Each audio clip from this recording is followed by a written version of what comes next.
Vikarabad, Kodangal city నలుమూలల నుంచి అయితే ఈ సెంటర్కి అయితే చేరుకున్నారు. సో ప్రతి ఒక్కరు కూడా ఎవరు కూడా అసలు చదువుని నిర్లక్ష్యం చేయకుండా చదువుకోవాలనే పట్టుదల స్టూడెంట్స్కు, చదివించాలనేది పట్టుదల పేరెంట్స్కి అయితే కనిపిస్తుంది.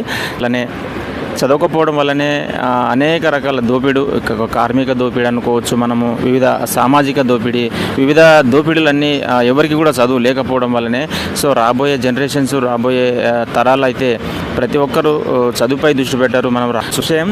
సో రాబోయే రోజుల్లో ఇది ఇలాగే కొనసాగాలి, ఇది ఇలాగే కంటిన్యూ అవ్వాలి. సో అందరూ కూడా గొప్ప చదువులు చదువుకోవాలి. ప్రతి ఒక్కరి ఇంట్లో కనీసం మినిమం డిగ్రీ నుంచి పీజీ, పిహెచ్డి వరకు అందరూ గొప్ప చదువులు చదువుకొని దేశం మరింత ముందుకు వెళ్ళాలని చెప్పి మనస్ఫూర్తిగా కోరుకుంటున్నాను. సో ఈరోజు entrance exams TSRJC Telangana residential junior కాలేజీకి ఎంట్రన్స్ ఎగ్జామ్స్, రాష్ట్ర వ్యాప్తంగా ఎంట్రన్స్ ఎగ్జామ్స్ రాయబోతున్న స్టూడెంట్స్ అందరికీ మరొకసారి ఆల్ ది బెస్ట్.